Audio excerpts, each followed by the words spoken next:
Hello everyone, welcome to channel learn with ease. आज का topic है डेथ ऑफ अ पार्टनर, जिसमें हम सॉल्व करेंगे question number 26, chapter 6 TS Grewal की बुक से class 12 accounts. Online sessions, online classes के लिए आप मुझे इस नंबर पर व्हाट्सएप कर सकते हो अपना नाम और क्लास। अगर आप टीएस ग्रेवाल के साथ साथ डीके गोयल बुक को फॉलो कर रहे हो तो इसी चैनल की प्लेलिस्ट को क्लिक करो, आपको न्यू एडिशन के सॉल्यूशंस अपलोडेड मिलेंगे। साथ में ही कम्युनिटी सेक्शन में एमसीक्यूज मिलेंगे क्विज की फॉर्मेट में और एमसीक्यूज के सॉल्यूशन शॉर्ट्स में। तो बहुत कुछ है चैनल पर, विजिट द चैनल। अच्छा लगे तो शेयर और सब्सक्राइब जरूर करना। क्वेश्चन में 3 पार्टनर है, करीम, सलीम और रहीम। प्रॉफिट शेयरिंग रेशियो 3:4:3 है।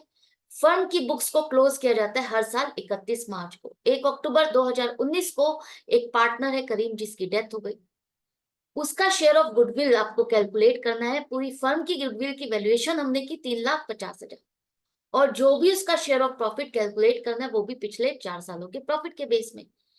हमने उसका क्लेम निकाला, कैलकुलेट किया, जो कि 7,35,000 है, और उसके एग्जीक्यूटर के अकाउंट में ट्रांसफर कर दिया, जिसकी पेमेंट की गई 15 अक्टूबर को। आपको इन सबकी जर्नल एंट्रीज क्या बनेगी यही बताना है। तो सबसे पहले हम कैलकुलेट कर लेते हैं शेयर ऑफ प्रॉफिट। तो इनकी तीनों की प्रॉफिट शेयरिंग रेशियो क्या है? 3:4:3। अगर करीम फर्म में नहीं रहा तो सलीम और रहीम बिजनेस को आगे चला रहे हैं, वाइंड अप नहीं कर रहे। तो बिजनेस को अगर आगे चला रहे हैं तो उनकी प्रॉफिट शेयरिंग रेशियो क्या होगी? क्या क्वेश्चन में दी गई है? नहीं, क्वेश्चन में तो नहीं दी। इसका मतलब न्यू रेशियो क्या होगी? 4:3। जो इनका ओल्ड रेशियो में कॉम्बिनेशन है वही न्यू रेशियो में भी रहेगा। अब यहाँ पर करीम का शेयर ऑफ प्रॉफिट आपको कैलकुलेट करना है, तो उसके लिए पिछले 4 सालों के प्रॉफिट का बेस लेना है। तो पिछले 4 सालों का प्रॉफिट आपको दिया गया है, जिसका टोटल बनता है 6 लाख। एवरेज प्रॉफिट लेना है, वो बनेगा 1.5 लाख। तो ये 1.5 लाख का प्रॉफिट अगर हम मान लेते हैं कि इस साल हमें पूरे साल में 1.5 लाख का प्रॉफिट होगा, एस्टिमेटेड प्रॉफिट 31 मार्च 2020 को जो साल खत्म होने वाला है उसका 1.5 लाख है। ये पूरे साल का प्रॉफिट है। हमें कब तक का चाहिए? 1 अप्रैल से 1 अक्टूबर तक का, 6 महीने का प्रॉफिट चाहिए।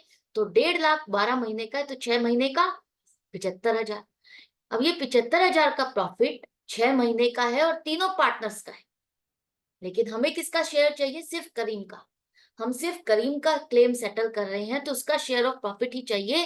तो वो 3/10 उसका शेयर ऑफ प्रॉफिट 22,500 रुपए बनेगा। शेयर ऑफ प्रॉफिट है तो इसके अकाउंट में तो हम क्रेडिट करेंगे, ये तो हमें पता है। लेकिन डेबिट किस अकाउंट में करना है, उसके लिए आपको 2 कंडीशंस देखनी है। फर्स्ट, क्या एस्टिमेटेड प्रॉफिट है? हाँ, एस्टिमेटेड प्रॉफिट लिया आपने, पिछले 4 सालों के प्रॉफिट के बेस पर आपने कैलकुलेट किया है। फाइनेंशियल ईयर अभी क्लोज नहीं हुआ, एक्चुअल प्रॉफिट नहीं। दूसरा, क्या रिमेनिंग पार्टनर्स की प्रॉफिट शेयरिंग रेशियो चेंज हो रही है? क्या चेंजिंग पीएसआर है? नहीं, जो ओल्ड रेशियो में कॉम्बिनेशन था वही है। तो इस केस में हम क्या करते हैं? हम P and L suspense account को डेबिट करेंगे और करीम का शेयर ऑफ प्रॉफिट उसके अकाउंट में क्रेडिट करेंगे। कब करेंगे ये एंट्री? 1 अक्टूबर 2019, जब आप उसका क्लेम सेटल करने लगे। तो P and L suspense account debit होगा और करीम्स कैपिटल अकाउंट क्रेडिट होगा। नेक्स्ट अब आपको देखना है गुडविल के लिए। तो गुडविल के लिए इन दोनों की प्रॉफिट शेयरिंग रेशियो के साथ साथ आपको क्या चाहिए? क्या गेनिंग रेशियो। गुडविल की एडजस्टमेंट के लिए हमें क्या चाहिए होता है? Gaining ratio. तो करीम के जाने के बाद सलीम और रहीम की प्रॉफिट शेयरिंग रेशियो चेंज नहीं हो रही, वही कॉम्बिनेशन है। और जब ओल्ड रेशियो और न्यू रेशियो में कॉम्बिनेशन सेम होता है तो हमारी गेनिंग रेशियो क्या हो जाती है? 4:3। हमें further new ratio minus old ratio करके कैलकुलेट नहीं करना, अपनी उसी ट्रिक को अप्लाई करना है कि जब ओल्ड रेशियो और न्यू रेशियो का कॉम्बिनेशन सेम है तो गेनिंग रेशियो भी वही होगी।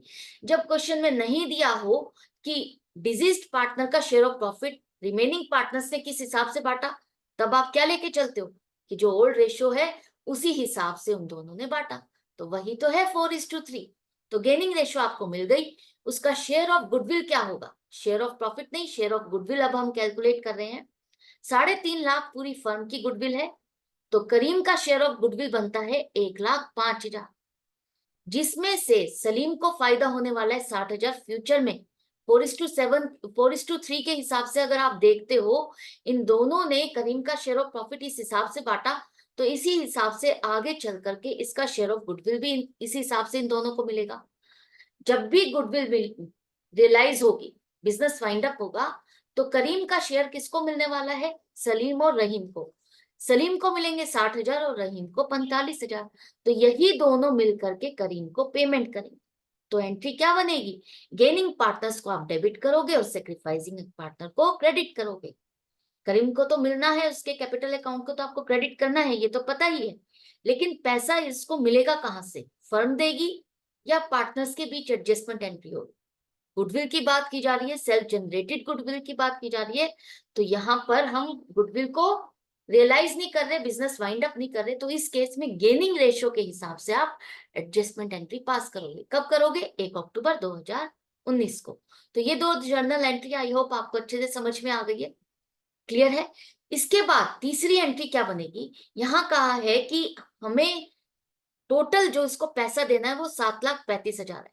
पूरा क्लेम कैपिटल और सब जो मिला करके 7,35,000 है, जो कि हमने उसके एग्जीक्यूटर के अकाउंट में ट्रांसफर कर दिया। तो 1 अक्टूबर को हमने इसका क्लेम सारा का सारा 7,35,000 एग्जीक्यूटर के अकाउंट में ट्रांसफर किया। तो करीम्स कैपिटल अकाउंट डेबिट हो जाएगा, क्लोज हो जाएगा, और to Karim's executor account credit होगा 7,35,000। कि अब हमें इसका पैसा किसको देना है? इसके एग्जीक्यूटर को देना है। ये है जैसे रिटायरिंग पार्टनर का पैसा अगर हम पेमेंट नहीं करते तो उसके लोन अकाउंट में ट्रांसफर करते ना, उसी तरह से डिजीज्ड पार्टनर का पैसा जितना भी है, अगर अभी आपने पे नहीं किया तो उसके एग्जीक्यूटर अकाउंट में आप ट्रांसफर करते हो, उसके रिप्रेजेंटेटिव, उसके लीगल हायर्स जिनको ये पैसा मिलने वाला है उनके अकाउंट में ट्रांसफर करते हो। ये 1 अक्टूबर को आपने एंट्री पास की। इसके बाद कहा है कि 15 अक्टूबर को हमने पेमेंट कर दी। पेमेंट कर दी तो लास्ट एंट्री क्या हो जाएगी? 15 अक्टूबर 2019 को Karim's executor account debit 7,35,000 to bank account 7,35,000। कि हमने पेमेंट कर दी है तो उसका अकाउंट क्लियर हो गया। किस डेट को? की 15 अक्टूबर को, तो इसी डेट को एंट्री पास करोगे। तो ये 4 एंट्री बनेगी इस क्वेश्चन में। विद वर्किंग नोट्स आपको करना है, शेयर ऑफ प्रॉफिट कैसे कैलकुलेट करना है, शेयर ऑफ गुडविल कैसे कैलकुलेट करना है, ये सब कुछ आपको शो करना है। तो इसी तरह से मेरे साथ प्रैक्टिस करते रहो और बने रहो। मिलते हैं नेक्स्ट वीडियो में नेक्स्ट क्वेश्चन के साथ। Good bye and take care.